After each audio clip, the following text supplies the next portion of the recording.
얼굴이 칙칙합니다. 좀 밝게 하면 얼마나 좋아요? 자, 우리 1월 달은 새해예요. 2월 달까지 구정 지날 때까지, 그렇죠? 한 번 더 합니다. 새해 소원 성취하시고 복 많이 받으세요. 한 번 더 합시다. 웃으면서.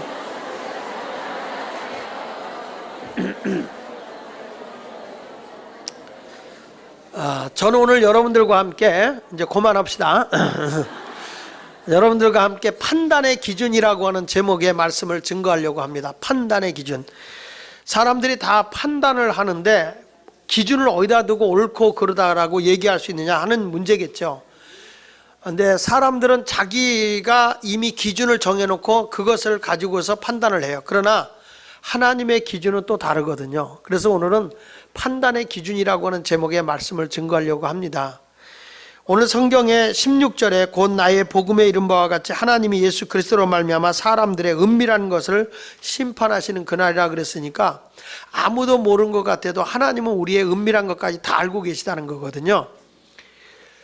사람도 다 특이한 게 은밀한 걸 좋아하고 자기를 만족시켜주는 것을 좋아하잖아요. 제가 책을 읽다 보니까 집에 있는 아이들이 집에서 어디를 제일 좋아할까요? 애기들이 제일 좋아하는 데가 어딜까요? 네? 장롱? 참 얼마나 애들이 극성 맞으면 장롱이라고 그랬겠어요. 저는 이 아이들이 제일 좋아하는 데가 어디냐 그랬더니 주방이랍니다. 주방. 아이들이 제일 좋아하는. 왜냐하면 먹을 게 늘 있고 거기서 엄마가 모든 걸 해주고 그렇기 때문에 그래서 아이들이 제일 좋아하는 데가 주방이래요. 우리 주부들이 이 여자들이 제일 좋아하는 데가 어딜까요? 침대? 참 대단하십니다. 침상을 좋아한다고요. 어디일까요? 제가 읽어보니까 욕실이랍니다. 욕실. 여자들이 제일 좋아하는 데가 욕실이랍니다. 왜 그러냐면 욕실에 들어가는 순간 문을 딱 잠그는 순간에 애들도 밖에 있고 남편도 밖에 있고 나만의 시간이 거기 있다는 거예요. 나만의 시간이 거기 있고 누구에게도 감싸 안 받고 내가 바로 쉴 수 있는 그 유일한 순간이 욕실이래요. 그래가지고 스트레스도 없는 곳, 아무도 나에게 간섭하지 않는 곳. 그래서 거기가 여자들에게는 욕실 들어갈 때가 제일 행복하대요. 남자들이 제일 좋아하는 곳은 어딜까요? 네? 남자들이 집안에서 제일 좋아하는 데가 어딥니까? 소파? 남자들이 제일 좋아하는 것은 없답니다. 왜 없느냐? 남자들만의 공간이 없대요. 남자들만의 공간이 없기 때문에 그러니까 남자들이 제일 자기의 공간을 가질 때가 어디예요? 아무 생각 없이 있는 자리가 소파에다 텔레비예요. 근데 거기도 왔다 갔다 하니까 간섭을 받는 거예요. 근데 남자들에게 여자들 잘 들으세요. 그냥 이 베란다라도 이렇게 칸을 막아주고 여기가 당신 방이야 이렇게 얘기해주면요 할렐루야 한다는 거야. 그렇게 좋아한대. 거기만 가 있대. 거기만. 왜냐하면 나만의 시간을 가질 수 있는 공간을 갖는다는 게 그렇게 중요하다는 거죠. 그래서 사람은 무엇인가 자기만의 그 은밀한 공간을 갖기를 원한다는 거예요. 자기만의 은밀한 공간. 왜 사람들은 그런 것을 원하느냐?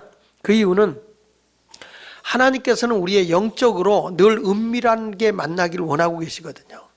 그래서 성경 말씀에도 보면 마태복음 6장 6절에 너는 기도할 때 골방에 들어가서 기도하라 그러잖아요. 그게 뭐냐면 하나님과 내가 은밀하게 이렇게 대화하고 교제할 수 있는 장소가 있기 때문에 그렇거든요. 그러니까 이런 것을 보면서 정말로 우리 자신들이 새로운 변화가 일어나고 무엇인가 새로운 삶을 살아가야 되는데 그것을 어떻게 내가 이렇게 변화를 주며 살아갈 수 있을까 하는 것은 스스로 내 자신이 은밀한 곳에서 나를 돌아볼 수 있고 나를 발견할 수 있는 자리가 있는 것이 매우 중요하다고요. 공산주의를 만들었던 칼 마르크스가 이런 말을 했어요. 책상에 앉아 생각만 하는 자를 자기는 제일 싫어한다.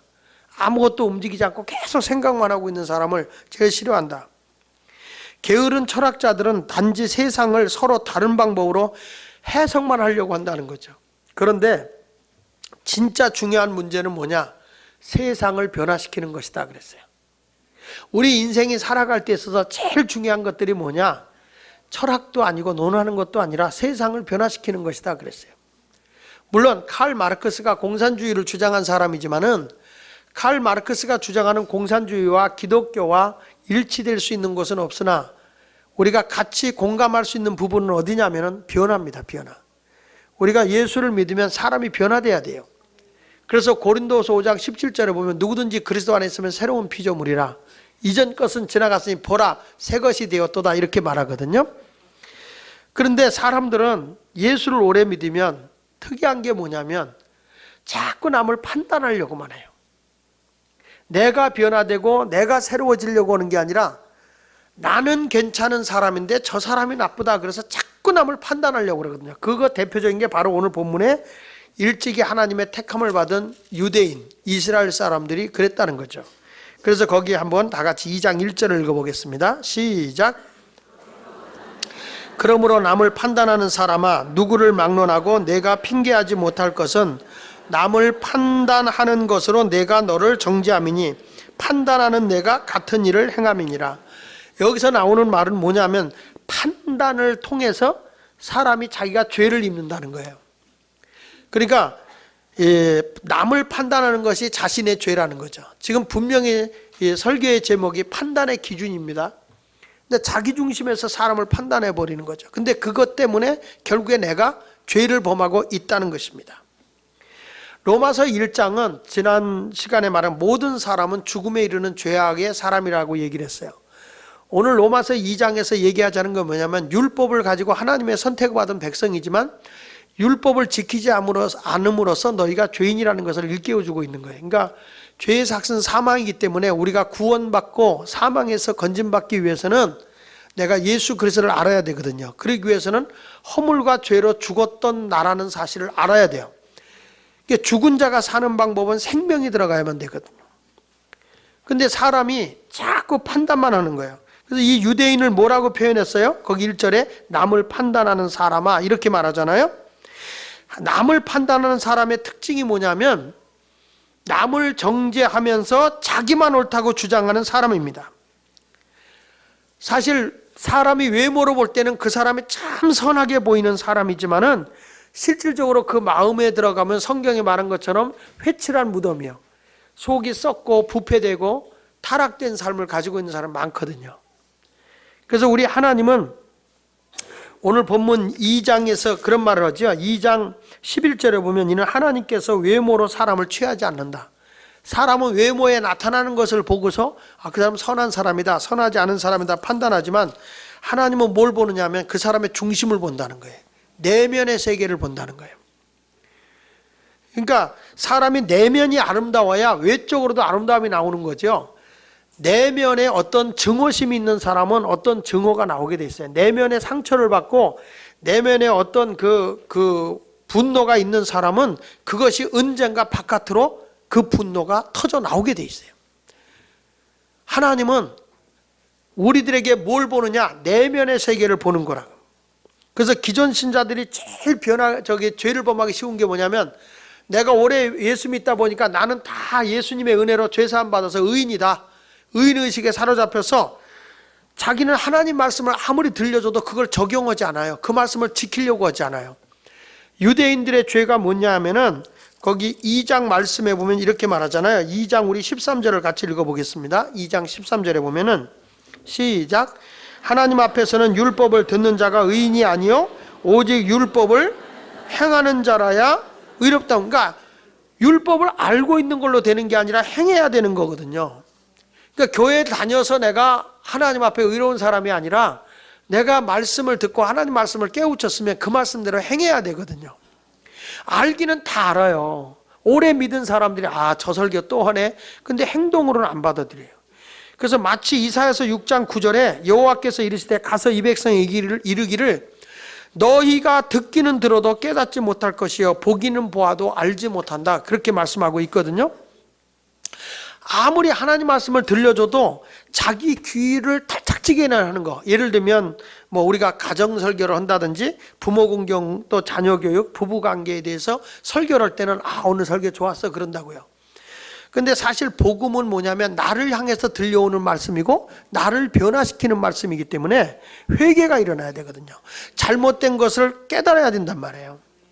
그러니까 베드로의 설교를 듣고 유대인들이 우리가 어찌할꼬 했더니 회개하고 제사함을 받고 세례받아 성령을 선물로 받으라는 거거든요. 그러니까 내가 변화가 일어나야 된다는 거죠. 아무리 성경을 많이 알아도 그대로 행하지 않으면 그게 죄라는 거죠. 근데 유대인들은 스스로 선하다고 자기 멋대로 나는 선한 사람이야. 내가 율법을 받았기 때문에 나는 하나님께 택함을 받은 사람이기 때문에 나는 선한 사람이야. 스스로 자기들이 그런다는 거죠.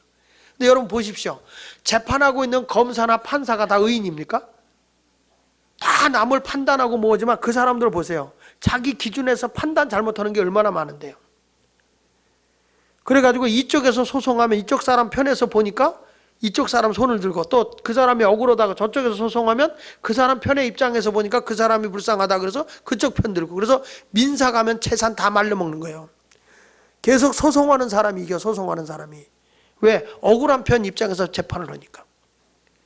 그러니까 판검사가 아무리 옳다고 주장해도 그냥 아닌 건 아니요. 그러니까 사람이 그 사람 나중에 가서 검사들도 막 구속당하는 거 보세요. 의로운 척하고 남을 정죄하고 막 심판하고 재판할 때 막 반말 찍찍하고 훈계하고 그랬지만요. 그 사람들이 죄인이 아닌 게 아니에요. 그래서 1절에 하는 말이 그거예요. 남을 판단하는 사람아 물론 누구든지 내게 핑계하지 못할 것은 남을 판단하는 것으로 내가 너를 정죄함이니 판단하는 내가 같은 일을 행하기 때문이라는 거죠. 남의 허물과 약점을 비판하는 사람, 남을 판단하는 사람의 특징이 뭐냐면 자기한테는 굉장히 관용해요. 근데 남에 대해서는 조금도 용납을 안 해요. 자기 자신에는 아주 죄가 없는 것처럼 굉장히 완만하다고 할까요? 아주 그냥 타이트하지가 않아요. 그냥 그래 나는 그렇게 살아 이런 거죠. 근데 남에 대해서는 용납을 안 해요. 더군다나 목사가 조금 실수해봐 난리가 나요. 교회 중직자들이 오래 믿은 사람들은 남을 정죄를 잘하는데 자기는 변화가 안 일어나요.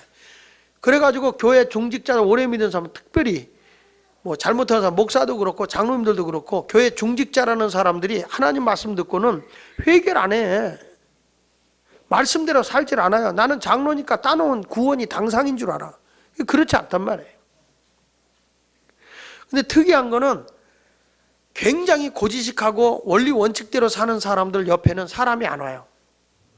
왜 그러냐면은 자기도 완벽하지 못하면서 남을 그렇게 정죄한다고 그렇게 심판을 해요.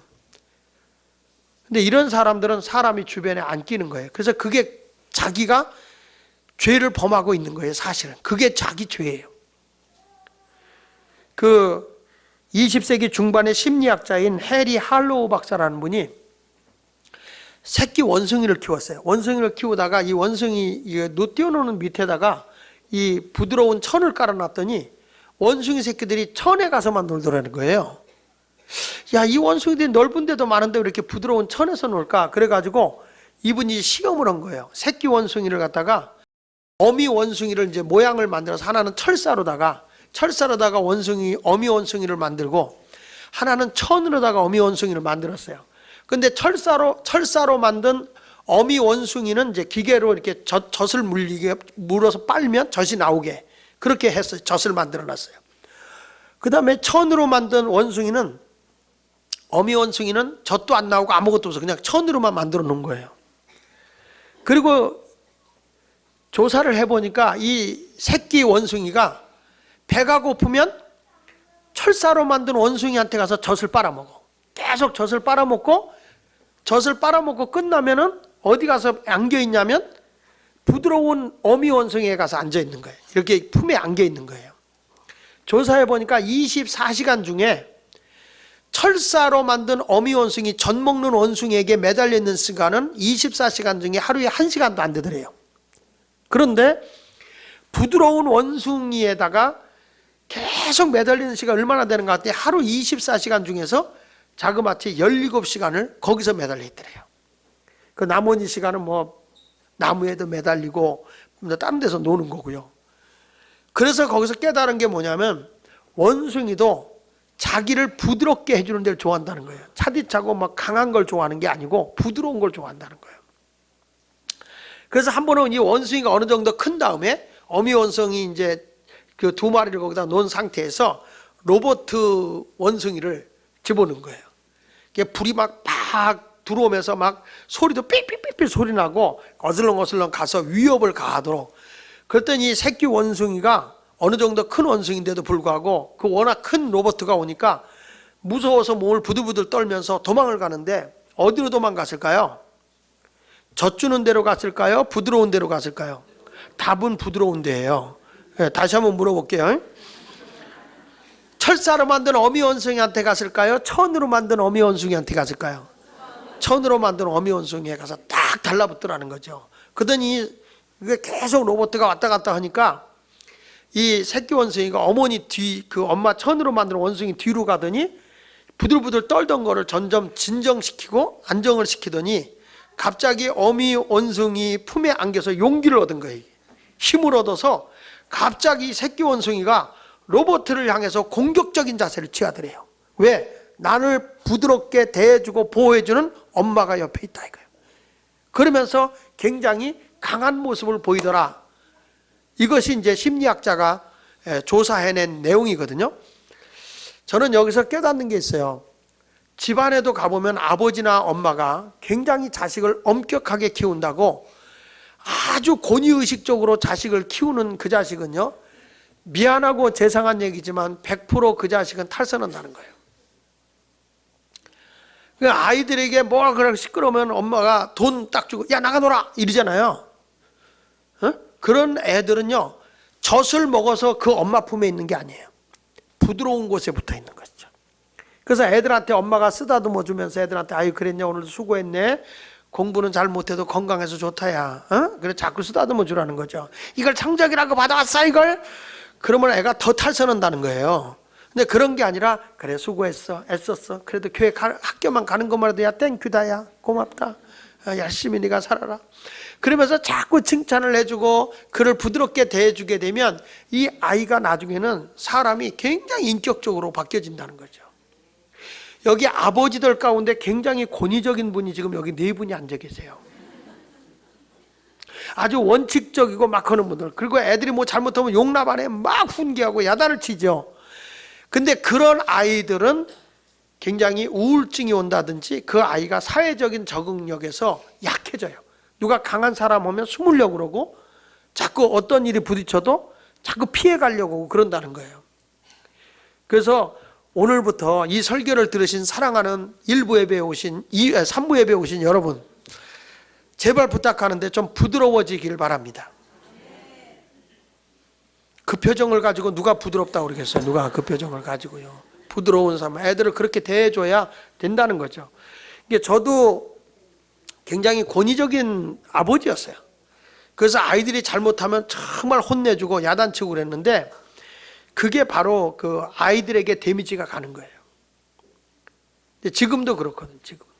근데 어느 때 이렇게 부딪히는 일들을 보면서 제가 보면 그 엄마가 따뜻하게나 아빠가 이렇게 대해주는 사람들을 보면은 어떤 어려움이 왔을 때 그거에 숨어버리는 게 아니라 오히려 엄마의 따뜻한 사랑의 품을 입고 있던 원숭이가 안정을 찾은 후에 공격적인 자세로 나오는 것처럼 힘들고 어려운 일이 있을 때 그걸 이기면서 헤쳐나간다는 거예요. 피하거나 숨거나 포기하는 사람이 아니라 그걸 헤쳐나가는 사람이 되는데, 그걸 누가 그렇게 할 수 있느냐 하면 막 심판받고 정죄받는 사람이 아니라 따뜻한 사랑으로 대해주는 그런 부모 밑에서 자란 사람이 그렇게 된다는 거예요.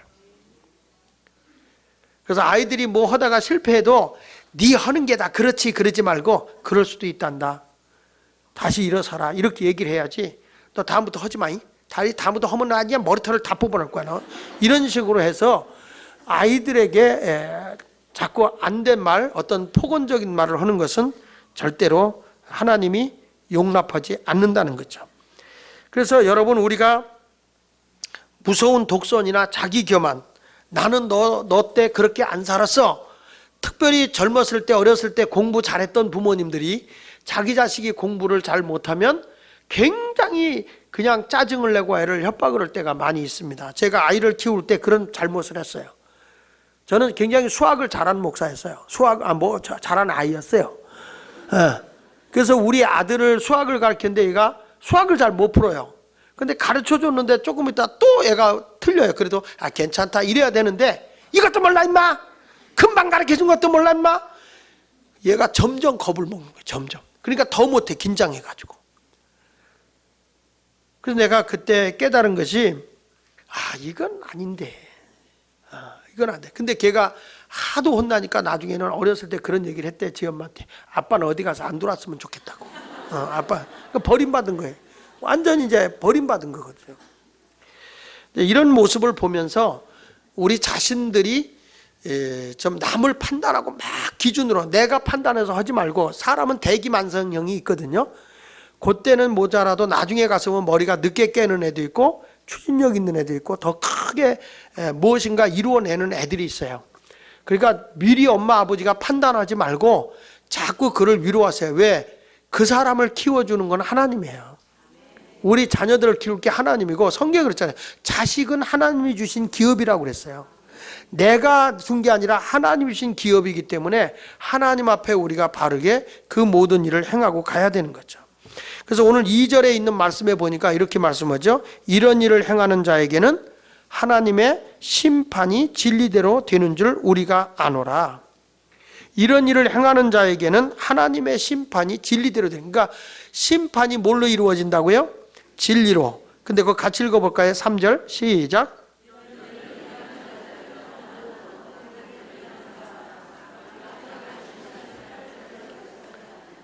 내가 같은 일을 행하는 사람아, 내가 하나님의 심판을 피할 줄로 생각하느냐. 그러니까 자기 죄에 대해서는 둔하고 남을 판단하는 사람은 분명히 자기도 심판을 받는다, 그런 얘기예요. 근데 아까도 얘기했지만 우리가 내면의 죄를 하나님이 본다고 그랬잖아요. 외적인 것보다도. 그래서 여러분 마음이 아름다워야 돼요. 누가복음 18장 11절 이하 보면 세리가 나는 죄인입니다 하고 자기 죄를 고백했을 때 예수님께서 그를 용서해 줬지만은, 바리새인은 이런 말을 해요. 하나님, 나는 감사합니다. 나는 다른 사람들처럼 토색한 것도 없고 불의한 것도 없고 가늠한 자들과 같지 아니하고 저 세리와 같지 않음을 감사합니다 그랬는데, 그 사람은 하나님의 은혜를 입지 못하고 구원을 못 받아요. 그런데 나는 죄인입니다라고 자기의 부족함을 고백한 사람은 하나님의 은혜를 입어요. 그러니까 여러분, 함부로 남을 판단하지 않고 그냥 모든 사람 허물이 있어도 용서하며 사랑하며 그를 용납해주는 성도가 되었으면 좋겠습니다. 근데 어떤 분은 이런 얘기를 해요. 우리가 잘못을 해도 잘못한 사람도 잘 되는 사람 많이 있거든요. 죄 짓고 사악하게 사는 사람도 어느 때면 우리가 볼 때는 잘 되는 것 같아요. 근데 순박하게 살려고 하는 사람도 어려움을 당할 때가 있거든요. 그래서 뭐 그런 게 어딨어 라고 이렇게 남을 함부로 정죄하는 분들이 있는데, 거기 4절에 이런 말을 하잖아요. 성경에 보면 4절에 혹 내가 하나님의 인자하심이 너를 인도하여 회개하게 하심을 알지 못하여 그의 인자하심과 용납하심과 길이 참으심이 풍성함을 멸시하느냐. 하나님이 저가 회개하고 돌아올 때까지를 참고 있다는 거죠. 기다리고 있다는 것이죠. 근데 그걸 어심여기고 무시해버리면 안 된다는 거예요. 그러니까 우리는 위대한 지도자가 되기 위해서는 남을 굴림해서 정죄하고 심판하고 훈계하고 책망하는 자들이 아니라 종이 되어 섬기는 자가 되어야 큰 인물이 되는 거예요. 예수님께서는 누구든지 으뜸이 되고자 하면 종이 되어 섬기는 자가 되라. 세상하고는 정반대예요. 세상은 명령하고 훈계하는 거지만 하나님의 품 안에서는 그 사람의 종이 되어 섬기는 자라고요. 그래서 콜롬비아 신학교 교수인 스티븐 옥포드라고 하는 분이 이런 말을 했어요. 그리스도인의 리더십이란 꿇는 무릎, 젖은 눈, 깨어진 심장에 있다 그랬어요. 한번 따라해 볼까요? 꿇는 무릎, 젖은 눈, 깨어진 심장. 네. 그러니까 이게 무슨 얘기죠? 내가 감당할 수 없을 때 하나님 앞에 무릎을 꿇어라. 누가 아픔과 어려움을 볼 때는 눈에 눈물이 있어라. 같이 아픔을 느껴라. 그리고 세 번째 가서는 뭐냐? 내가 가슴 아파하는 심장이 터져나갈 것 같은 가슴 아픔을 느껴라. 이런 사람이 위대한 지도자라는 거죠. 말 잘하고 훈계하고 어떤 것으로 그 사람에 대해서 그냥 이렇게 막 멸시하고 이런 사람이 지도자가 아니에요. 정말 그 사람의 아픔을 위해서 하나님 앞에 무릎 꿇고 기도하고 그 사람의 슬픔이 나의 슬픔이 되어 같이 눈물 흘리고, 그리고 그 사람에 의해서 정말 내 가슴이 아플 정도로 아픔을 느끼고 그 사람의 슬픔을 내가 느끼고 살아가는 사람이 위대한 지도자라는 거죠. 모세가 그렇게 위대한 사람이 될 수 있었던 게 뭘까요? 그것은 그 사람은 순간적으로 자기 혼자 은밀하게 하나님 앞에 기도의 자리가 있었어요. 하나님을 대면했다는 거죠. 모세가 답답하고 백성들에게 어려움이 오고 막 항의가 오면은 혼에 산에 올라가죠.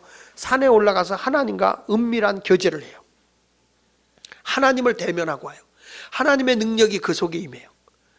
그래서 어느 때는 모세의 얼굴이 너무 빛이 나니까 당신의 얼굴을 볼 수 없으니 당신의 얼굴을 가려달라 할 정도로 모세는 하나님에 함께 했어요. 기도하고 내려올 때마다 하나님의 능력이 그에게 나타났어요. 여러분, 우리도 남을 정죄하는 그 시간이 되면 하나님 앞에 기도해서 내가 겸손히 하나님을 대면하는 시간이 됐으면 좋겠어요. 그래서 목사님들도 다 그래요. 하나님과 대면하기 위해서 자기 자신을 돌아보거든요. 막 설교만 하다 보면, 퍼주기만 하다 보면 나 자신이 어떤 사람인지 못 볼 때가 많아요. 그래서 연말이 되거나 연초가 되면 대부분의 목사님들은 금식하면서 기도합니다. 금식하면서 하나님과의 은밀한 기도의 시간을 가져요. 성경도 보고. 저도 시점에 들어왔을 때 이제 금식하면서 이렇게 했거든요. 근데 제 아내가 그래요. 당신 금식하고 왔을 때는 확실히 설교가 다르다 그래요. 늘 굶어야 될 것 같아요. 근데 이번에 우리 교회 이제 이번 금요일부터 오셔서 부흥회를 인도하시는 목사님은 사실 그 LA 지역에서 한인교회에서 제일 큰 교회 목사님이십니다. 우리가 모시기에는 굉장히 좀 크신 목사님이시죠. 근데 이 목사님이 우리 교회 부흥회 오신다고 하면서 지금 다니엘 기도를 해서 20일 금식 기도를 오셨어요. 20일 금식 기도로 오는 거예요. 그래서 저는 굉장히 기대가 돼요. 왜냐하면 목사님이 그렇게 영적으로 깊이 하나님과 대면을 하고 깊은 교제를 하고 오셔서 기도를 하면 우리에게 말씀을 전할 때 정말 하나님의 큰 은혜가 임하거든요. 전 이번에 어떤 하나님의 역사가 이룰지 모르겠어요. 전에도 제가 소개했지만 부자가 되려면 부자에게 점심을 사라라는 책이 있어요. 우리가 생각해 볼 때 부자한테 얻어먹는 게 상식이거든요. 근데 부자가 되고 싶으면 부자에게 점심을 사라. 그 말은 뭐냐면 부자와의 만남이 이루어질 때 부자의 에너지가 내게 오거든요. 그 사람의 가지고 있는 것이 내게 미친다. 이게 임파테이션 한다 그러는데 전이가 된단 말이에요. 전이가 된단 말이에요. 저는 그분의 그 하나님의 큰 복이 나는 우리 교인들에게도 임하기를 바라고, 우리 장로님, 우리 양장로님이나 우리 권봉석 권사님이나 몇 분이 김용인 권사님도 그 교회를 갔었거든요. 같이 사역을 하러 갔었기 때문에 다 알죠. 예배당 바깥에 정원만 도는데도 40분이요. 뭐 정원 가로수가 어마어마해요. 사이에 뭐 이게 이렇게 시냇물이 흐를 정도니까 예배당 사이에. 그리고 뭐 그 주변이 타운이 다 교회예요. 그리고 가보면은 뭐 야외 예식장이 있어요. 예배당 안에. 예배당 뒷뜰이 얼마나 크면 야외 예배당이 있거든. 이거 감이 안 오니까 뭐라고 하겠어요. 근데 제가 거기 가서 이렇게 만난 거는 그 자녀들도 그렇게 훌륭하게 잘 돼 있어요. 근데 그 목사님이 간증을 하면서 이런 간증을 하더라고요. 나는 미국에 가서 공부하면서 내가 꿈을 하나 가지고 있는 게 있었는데 그게 뭐냐면 내가 대통령이 되겠다는 게 꿈이었었대요. 그분이. 그런 꿈을 가지고 있었는데 어느 날 하나님께서 자기에게 목사의 소명을 줘서 부름을 받았다는 거예요. 그래서 목회를 했는데 이분이 샌디에고 있을 때도 제일 큰 교회를 했거든요. 근데 이분이 거기서 목회를 잘하니까 이제 이 LA에서 이제 모셔간 건데, 모시고 가서 목회를 너무너무 잘하고 자녀들도 훌륭하게 키우고, 이런 분이 기도하고 와서 우리에게 축복을 해주러 오시거든요. 그게 10년 축복성이에요. 그러니까 이런 복을 우리에게 받을 수 있는 계기가 됐기 때문에 저는 강사님이 우리에게 부흥회로 오기 위해서 20일 금식 기도하고 온다? 이거 쉽지 않아요. 저는 그분이 금식했다는 걸 몰랐어요. 그 교회에 누가 다니고 있냐면 우리 교회에 있다가 그걸로 간 조기진 집사하고 장시진 집사가 그 교회를 다녀요. 근데 장시진 집사한테 며칠 전에 전화가 온 거예요. 목사님, 우리 목사님 지금 20일 금식 기도 중이십니다.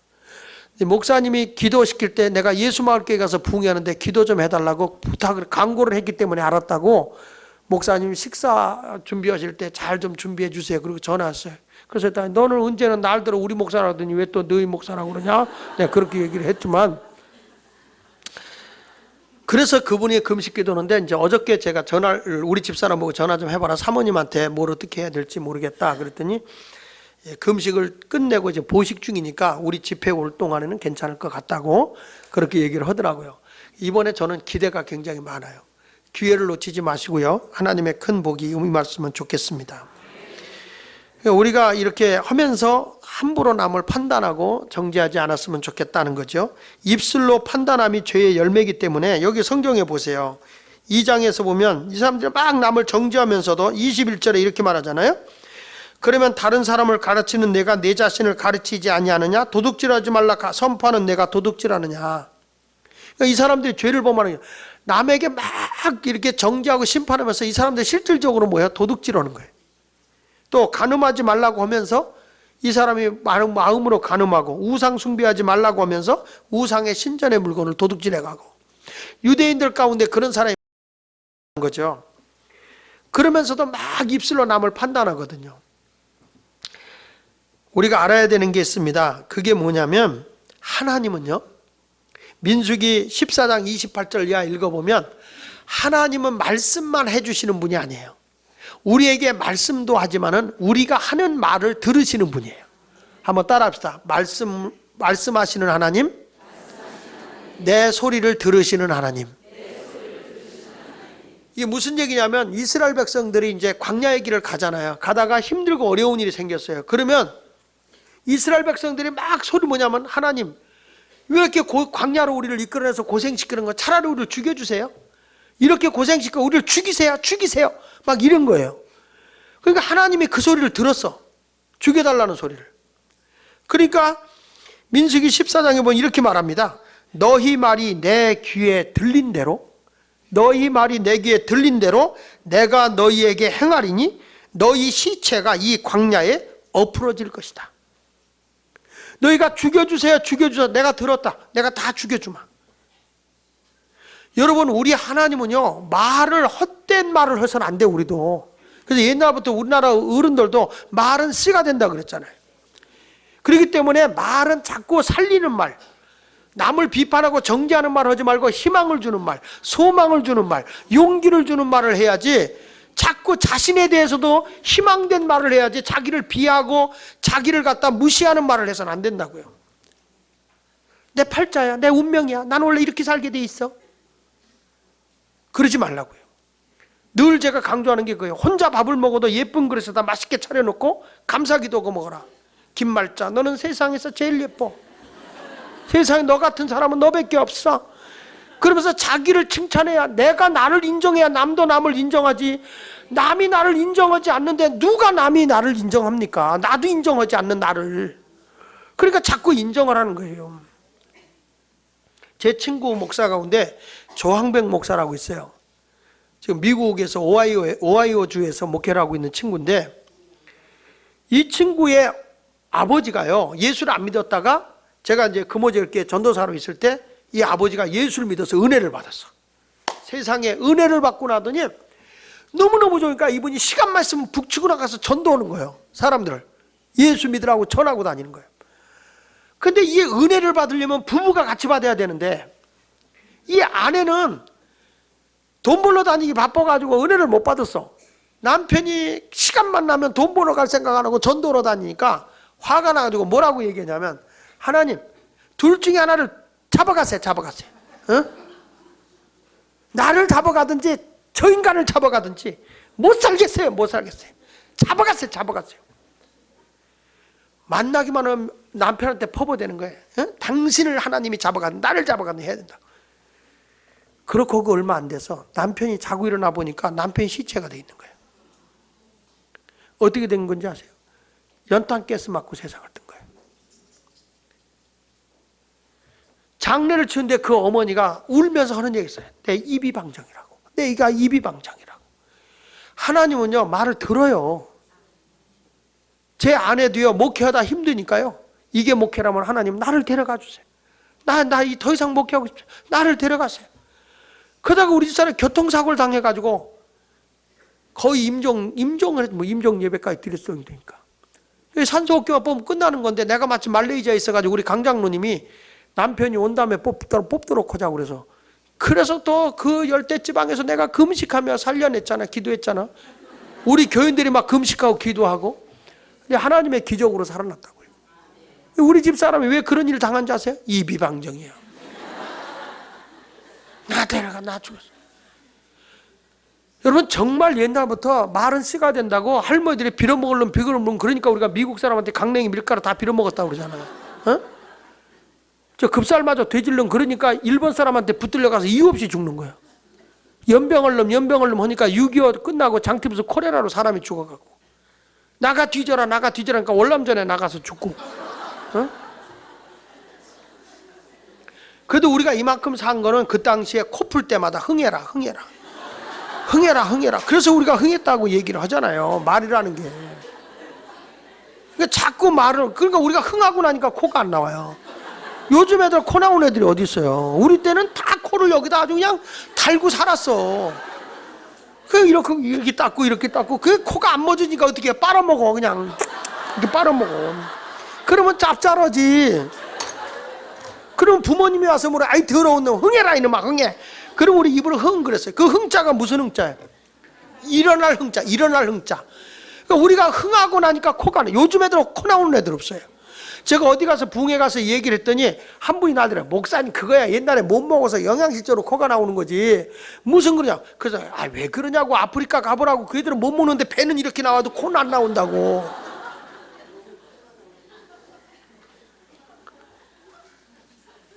그러니까 우리가요, 말이라는 건 씨가 된다니까, 말은. 그래서 노래를 불러도 차중나기가 낙엽 따라 가버렸으니, 낙엽 따라 죽었어.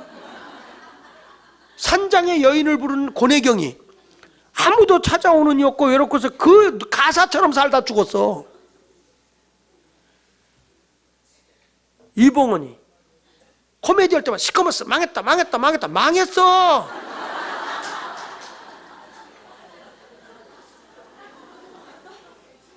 여러분, 정말 말은, 그래서 코미디 프로 가운데 요즘에 왜 그게 없었는지 몰라. 감사합니다. 내 아내가 친정집에 가서 오늘 못 온다고 합니다. 감사합니다.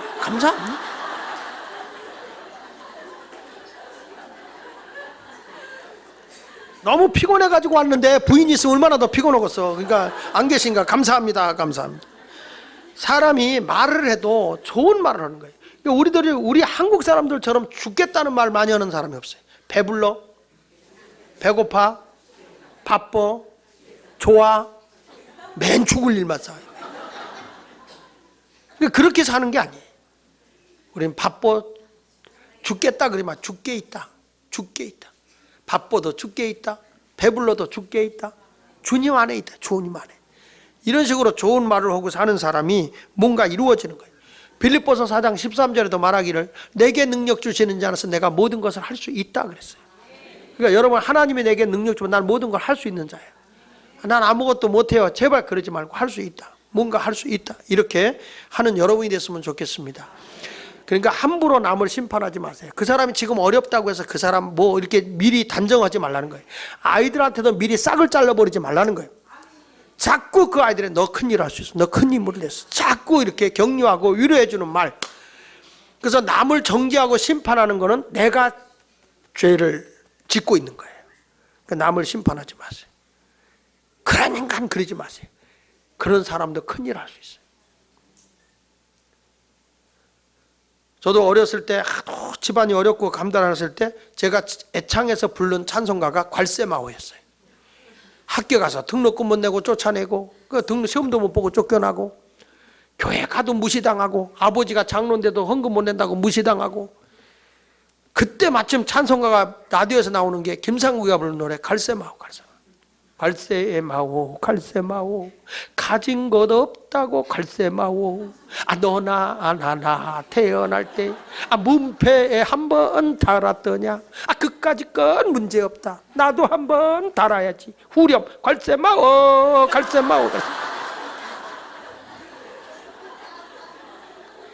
그 노래 불렀어요. 왜? 하도 눌려서 하니까. 하도. 근데 그렇게 하니까 지금은 나를 괄세하는 사람 없다니까. 사람한테 무시당하고 짓밟힐수록 오기를 부리고 뭔가 일어나야지. 나는 그렇게 당해도 마땅합니다. 그래야 됩니다. 평생 가봐라. 그 자리에서 일어나는 거야. 사람이 살다 보면 실패할 수도 있고 잘못할 수도 있죠. 다른 사람이 나를 정죄할 수 있어요. 그거는 그 사람이 심판받을 일이야. 나는 무슨 독을 마셔도 해를 받지 않아야 되는 거야. 그래서 오늘 유대인들에게 남을 막 정죄하고 심판하는 그를 향해서 지금 주님께서 너는 네 스스로 죄를 범하고 있다. 하나님의 기준이야. 그게 판단의 기준. 너는 너가 죄를 범, 너가 남을 판단하는데 판단하는 것으로 네가 판단을 받는다. 두 번째 가서는 이렇게 말합니다. 5절을 같이 읽어보니까 5절에 시작. 다만 내 고집과 회개치 아니한 마음을 따라 진노의 날 곧 하나님의 의로우신 판단이 나타나는 그날에 이 말 진노를 내가 쌓았다. 이게 무슨 얘기냐면 잘못을 했으면 회개를 해야 되는데 회개를 안 하고 고집 부린다는 거죠. 이런 사람 하나님의 진노를 받는다는 거죠. 여러분 그렇잖아요. 잘못을 지적해주면 아 그래 잘못했어 이런 마음이 생겨요. 변명이 먼저 앞서요. 자기 방어 능력이 나오는 거예요. 자기 변명하는 거예요. 왜 그랬어? 아 잘못했습니다. 이래야 되는데 사람들이 고집 부려요. 잘못을 회개하지 않아요. 이런 사람은 진노의 날에 하나님의 진노를 쌓는 거예요. 저도요 잘못을 보고 딱 지적하잖아. 그러면은 나도 사람이니까 순간적으로 방어 능력이 나타나요. 방어 능력이. 그래가지고 변명을 하는 거예요. 그 변명을 딱 하고 나면 제 아내가 그래요. 인정할 건 인정하세요. 그래요. 인정할 건 인정하라 이거예요. 왜 자꾸 변명을 하려고 그러냐. 사람은 잘못을 인정하려고 하지 않는 근성이 있어요. 근데 그런 고집이 결국에는 하나님의 심판을 받는다는 거예요. 잘못을 고백하는 것이 죄가 아니에요. 여러분 하나님은요 잘못하고도 고집 부리고 회개하지 않잖아. 그러면 하나님이 징계를 해요. 징계를 해서 때린다고요. 그러면 벌써 이 하나님께 택함 받은 백성은요 한 대 맞으면 바로 회개해요. 어떤 어려우면 아 내가 하나님 앞에 뭘 잘못했구나 회개해요. 근데 어떤 분은 맞으면 맞을수록 더 지독해지는 사람이 있어요. 한마디로 마음이 굉장히 강팍해지는 거예요. 그 대표적인 사람이 누구냐면 바로왕이에요. 바로왕이 매 맞잖아요. 그러면은 자꾸 자기가 더 악해지는 거예요. 이스라엘 백성 내보내라. 저들은 하나님을 섬길 자다. 바로왕이 안 내보냈죠. 하나님이 재앙을 내렸어요. 이에 재앙을 내렸어. 그러니까 막 온몸에 이가 막 으슬으슬 막 기어가는 거예요. 야 이만 걷어가라. 이만 걸어가라. 그러면 내가 너희들 내보낼게. 그거 멈춰놓으면 안 나가. 하나님이 막 개구리 재앙, 파리 재앙 막 내려보내. 그래도요 그때만 아유 살려줘. 내가 이제 이것만 다 물리쳐주면 내가 너희 백성 내보낼게. 하나님이요 점점 바로왕이 강팍해지니까 하나님의 그 진노가 점점 세지는 거예요. 그러다 결국에는 애굽 나라의 모든 첫 아들, 그 다음에 첫 것으로 난 모든 짐승의 새끼들이 다 죽는 사망이 와서 막 온 세상이 다 통곡의 바다가 된 거예요. 결국에는 바로왕이 이스라엘 백성을 내보내잖아요. 내보냈으면 회개해야 되는데 나중에 군사를 풀어서 이스라엘 백성도 잡으러 오네. 잡으러 오다가 어떻게 됐죠? 홍해에 빠져 죽는 비극이 오는 거예요. 그러니까 사람이요 회개하지 않고 자꾸 고집불통이 되면 하나님의 진노를 더 크게 받게 되는 것입니다. 여기 한번 보실래요? 5절을 같이 다시 한번 읽어보시면 자 시작. 다만 내 고집과 회개하지 아니한 마음을 따라 진노의 날 곧 하나님의 의로우신 심판이 나타나는 그날에 이 말 진노를 내가 쌓는도다. 하나님께서는 각 사람에게 그 행한 대로 보응을 하시는데 보십시오. 8절에 시작. 오직 당을 지어 진리를 따르지 않냐고 불의를 따르는 자에게는 뭐라고 그랬어요? 진노와 분노로 하시리라. 악을 행하는 각 사람의 영에는 환난과 곤고가 있다. 계속 환난이 오고 막 피곤하죠. 막 계속 일들이 꼬여 나가는데 힘든 거예요. 그런데 내가 7절에 보니까 선을 행하여 영광과 존귀와 썩지 아니함을 구하는 자에게는 영생을 주시는데 10절을 보세요. 선을 행하는 각 사람에게는 뭘 줘요? 영광과 존귀와 평강이 주어져. 사람 가는 데마다 영광을 받는, 높임을 받는 거예요. 사람들이 그 사람은 너무 귀한 존재라고 인정해 주는 거예요. 이런 사람들은 거기 성경에 있는 말씀과 똑같이 하나님께로부터 상상할 수 없는 그런 평강이 막 주어지는 거죠. 여러분 고집 부리지 말고요 빨리 회개하는 게 복이 있어요. 이사야 1장 5절 6절에 보니까 너희가 어찌하여 매를 더 맞으려고 더욱 패역하느냐. 머리는 병들었고 온 마음은 피곤하였으며 발바닥에서 머리까지 성한 것이 없이 상한 것과 터진 것과 새로 맞은 흔적뿐이다. 머리는 이스라엘의 지도자를 얘기하는 거고 마음은 종교적인 지도자를 얘기하는 거고 발은 뭘 얘기하냐면 백성을 얘기하는 거예요. 근데 저들은 발바닥부터 머리까지 의도 터지지 않은 사람이었고 여기 성경에 그렇게 나오네요. 성한 것이 없이 상한 것과 터진 것과 새로 맞은 흔적뿐이에요. 여러분, 세상에 일은 우연이 없어요. 내가 어려움이 왔으면 빨리 깨닫고 하나님께 회개하고 돌아와야 돼요. 이 고집은 고집부를 깨. 이게 하나님의 뜻이 아니다 그러면 하루에 100번이라도 자존심 다 굽히고 회개하세요. 회개. 하루에도 10번이라도 바꾸면 돼요. 하나님의 뜻대로 가면 돼. 내가 잘못해서 고집 부리지 말라고. 자존심 있지. 그 자존심 때문에 망하는 거예요. 그런데 여러분 보십시오. 사울과 다윗의 차이가 뭔지 아세요? 사울은 잘못을 지적해 줄 때 핑계를 대요. 절대 회개 안 해요. 다 핑계만 대요. 그래서 하나님이 그를 멸해버려요. 근데 다윗은 사실은 사울보다 더 못된 짓을 했어요. 우리아의 아내 밧세바를 취하기 위해서 우리아인 자기 신복인 군인을 최전방 치열하게 싸우는 데 보내서 일부러 죽게 해요. 간접 살인을 했어요. 하나님은 다 알았어요. 그래가지고 하나님의 종 나단 선지자가 가서 다윗 왕한테 얘기를 하는 거예요. 가난하고 어려운 집에 양 한 마리 있는 거를 부잣집 있는 사람의 그 양 한 마리를 뺏어서 제사를 지냈다. 세상에 이런 법이 있냐? 그러니까 다윗이 노발대발하면서 도대체 이스라엘에 그런 천하에 못든 놈이 어디 있느냐 말이야.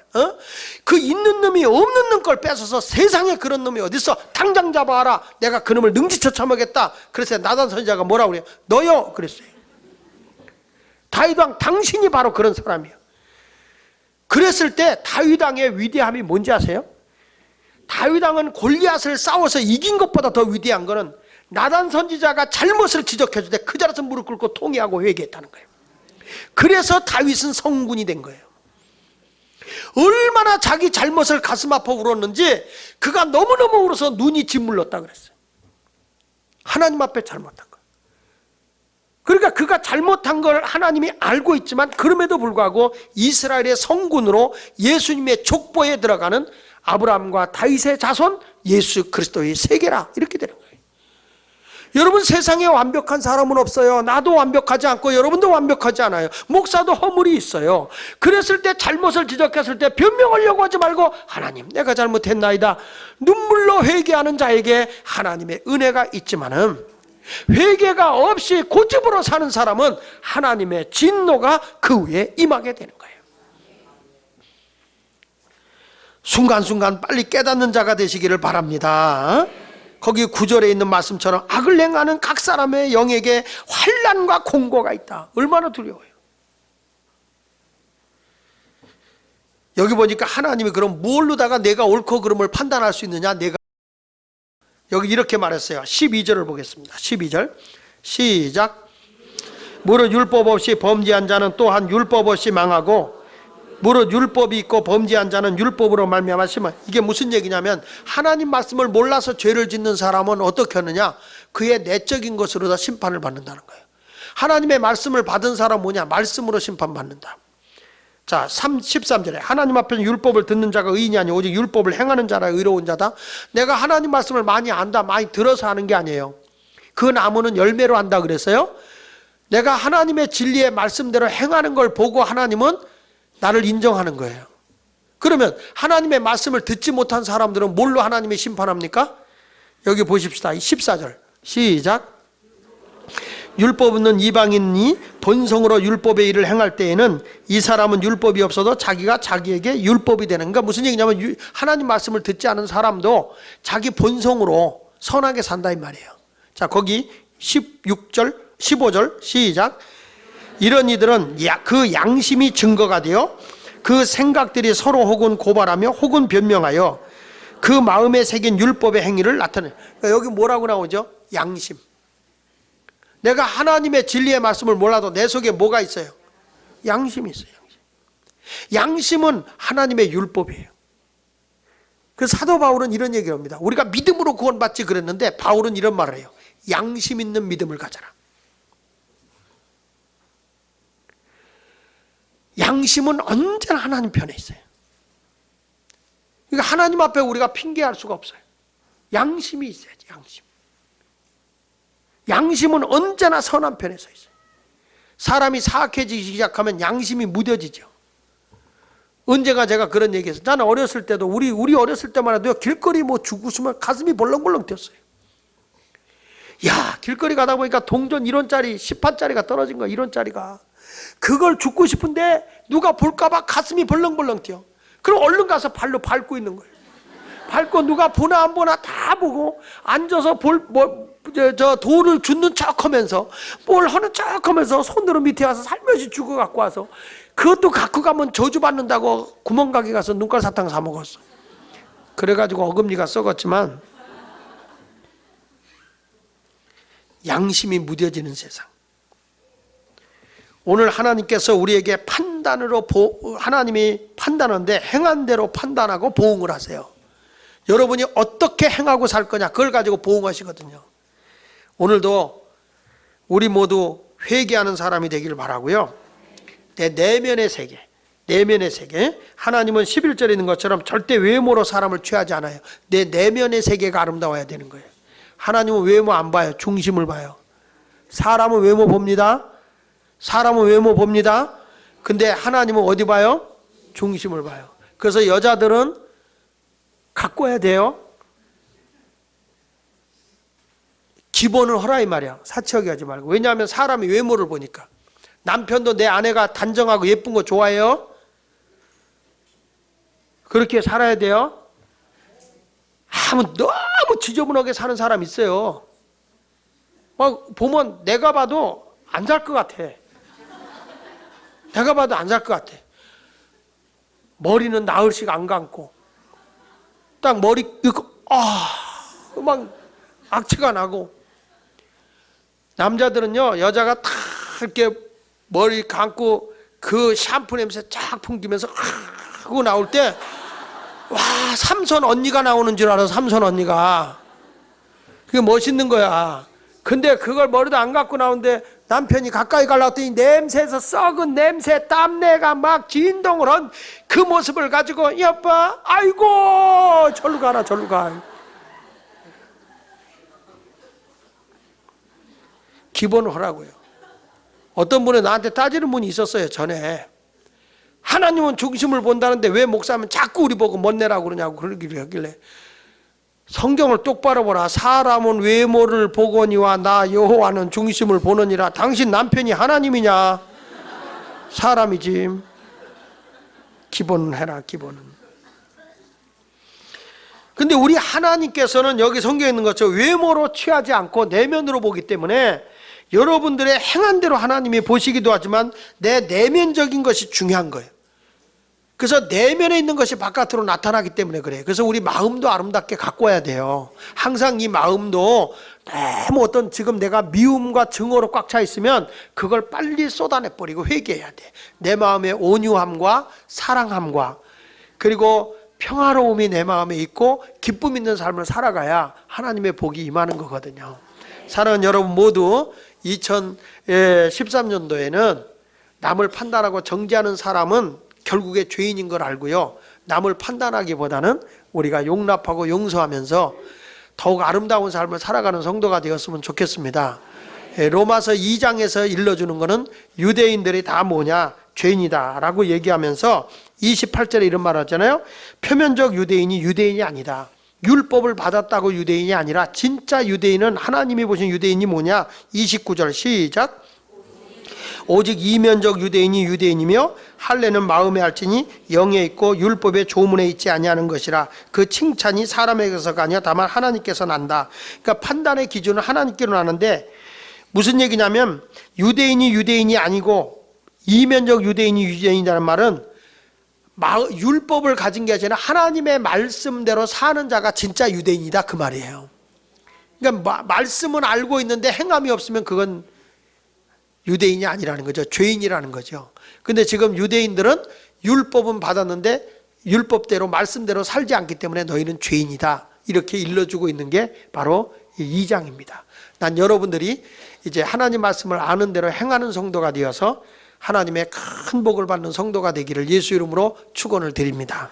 우리 찬송 274장 우리 1절만 부르고 우리 기도하겠습니다.